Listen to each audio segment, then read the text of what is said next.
The SMSL M3 amp DAC combo was very well received 3 years ago when it was first released. It offered a very good value for money option for people who were looking for a stationary non-portable DAC amp combo for headphone use that was reasonably priced, looked good, and sounded pretty alright.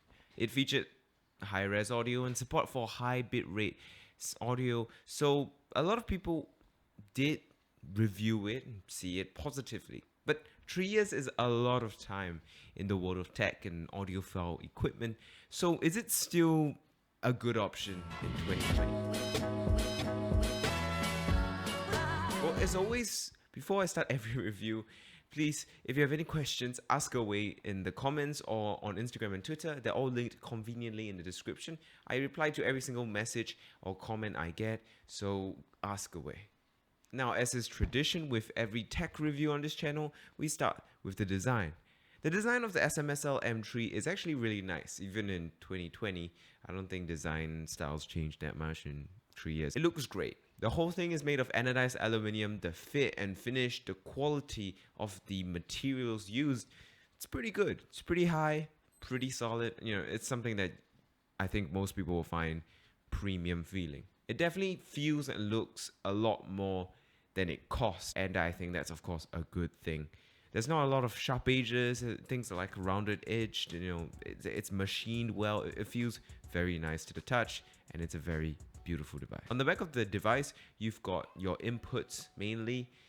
You've got two USB ports. These are micro USB, unfortunately, because it is an old device. One's for data, so your audio files and all that stuff, and the other is for power. Sometimes if you're using a laptop or your mobile phone or your tablet, it's not gonna give the amp enough power, so you actually need another connection to a power source to ensure that the whole thing operates properly.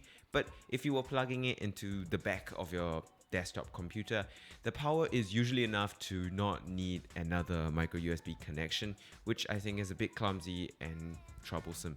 I'm not a fan of it, but it is something that you have to be aware of. Here you also find the optical input as another option for audio input, as well as a coaxial in if you wanted to use that input. There's also two outputs here for basically your speakers. These two outputs bypass the headphone amp inside, so you get a clean analog signal from the DAC inside the SMSL M3, bypassing the headphone amp, so you can avoid double amping the audio signal, and you can plug it into your speakers or your speaker amp and have a very nice sound. Now, if you move to the front of the device, you find the volume knob, which you know, it's plastic, it turns, it's alright, and you find a 1/4-inch headphone jack. Yes, I know most headphones at the price range of someone who is looking at this device will probably be 3.5mm, so you might be worried that, oh, I need to get an adapter now. Well, no worries here, because it does come with a 1/4-inch to 3.5mm adapter, so you don't have to worry about getting an adapter, so that's good. All my headphones are 3.5mm, so you know, good thing they included that. But if you don't have an adapter, don't fret, don't worry, you'll be fine. Now, beside that, you have 9 LEDs. It's like a LED cluster of Christmas lights, and what these Christmas lights tell you actually is quite important information. So the 6 LEDs on the right tell you the bitrate of the audio source you're getting. So if you plugged it into a computer and you're playing FLAC files, you can actually get up to 192 kbps. It will indicate on the LEDs. However, if you're running something with a lower bitrate, it will just show you that you're only getting 44 kilobytes per second. Now, beside those 6 LEDs, you've got 3 more LEDs, and this indicates the input that you are currently using. Input 1 is the USB input, input 2 is the optical input, and input 3 is the coaxial input. You can switch between these inputs with a press of a button, which is very convenient, and you can have multiple sources hooked up to this amp. So we've talked about the design and the operation of this device, which is good and all, but that's not the most important thing about a DAC and an amp for headphones. The obvious most important thing in such a device is its sound. Well, then how good does it sound? So when it comes to DACs and amps, digital audio converters, by the way, if you don't know what that is, I will link like a tech quickie video maybe in description. Remind me if I didn't. Essentially, when it comes to DACs and amp, there are two schools of thought. One is that a DAC and amp combo, whatever it is, shouldn't dilute the sound and make your headphones sound different. While another school of thought feels that, you know, the DAC and an amp is part of the listening experience, and if you are someone who likes warmer sounding headphones, then using a warm sounding DAC and amp is a good idea. Maybe they should color the sound as well. So this is why I think the sound quality of a DAC and an amp is quite subjective, but I'm still going to just tell you my opinions and tell you what I feel about the sound I got from this. Personally, I'm in the camp of I really don't care so long as it makes my headphones sound louder and sound better. So take it as you may. To me, the sound quality of the DAC and the amp is definitely better than the onboard headphone jack of my motherboard or my laptop. It sounds clearer, crisper, and louder. There seems to be a bit better detail in the high ends and the low end, especially the bass, especially when I use a DAC and amp. Maybe it's because my headphones aren't getting enough power from the default headphone jack of my laptop or my phone or whatever. But when I use an amp with it, it does sound better. In terms of volume, it doesn't distort even when I crank the volume to max, although it does hurt my ears when it's that loud. But that's a good thing to know, that you can really crank it with the amp and not have to worry at all about the volume you're getting and the distortion. However, one thing I did notice about the sound signature with this DAC and amp is that it does color the sound quite a bit in the form of making it warmer. If you don't understand what this means, this basically means the lower mids and the bass is a bit more exaggerated and a bit stronger when you use this amp and DAC.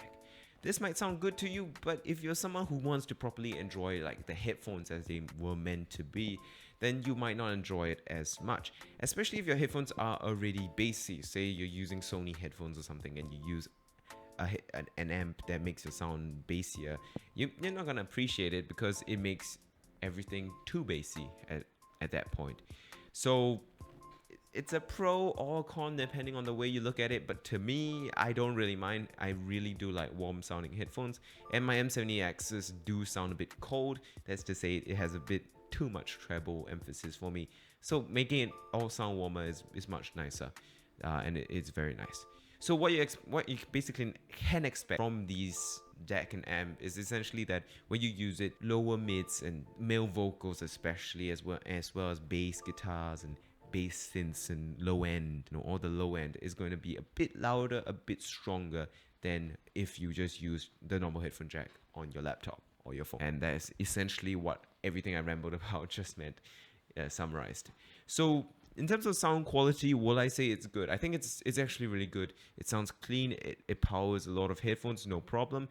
It does go pretty loud, and it has a pretty neutral, although slightly biased towards the low end sound signature.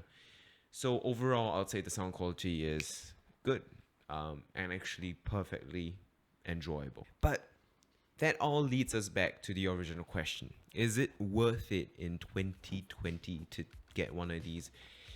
Well, if you were to get it for the brand new price of like $100+, then the answer is definitely no. I don't think getting the SMSL M3 brand new is a good idea, because there are, I think, better alternatives out there for that price. Things like the Topping MX3A is also a very good desktop-based DAC amp combo, and it really, I think it outperforms the M3. Maybe not by that much, but it is a better choice. There are many cheaper options as well that are better in around that price range, so I won't recommend it getting it brand new. However, if you go to eBay or Carousel or Craigslist, chances are you can find it for a pretty good price. I got this for about 70 Singapore dollars, which is about 60 USD or 55 USD, and at that price I think it might be reasonably good value. In fact, I would say try to get it even cheaper than that if you want it to be truly worth it. But I would say beyond 40 to 50 US dollars or 60 Singapore dollars, I would recommend you look elsewhere. But below that price or around that price, it is actually quite a good option just for a plug and play, easy to set up, easy solution for a headphone amp and a headphone DAC combo, just for your desk. It doesn't look out of place. It feels good to use. It sounds good, and it's convenient. And there's very little I can complain about it. Anyway, that's it. So I guess that's it for this review. Hope you found it helpful. If you did, please like and subscribe. As usual, you know the drill. Thank you so much for watching. Goodbye.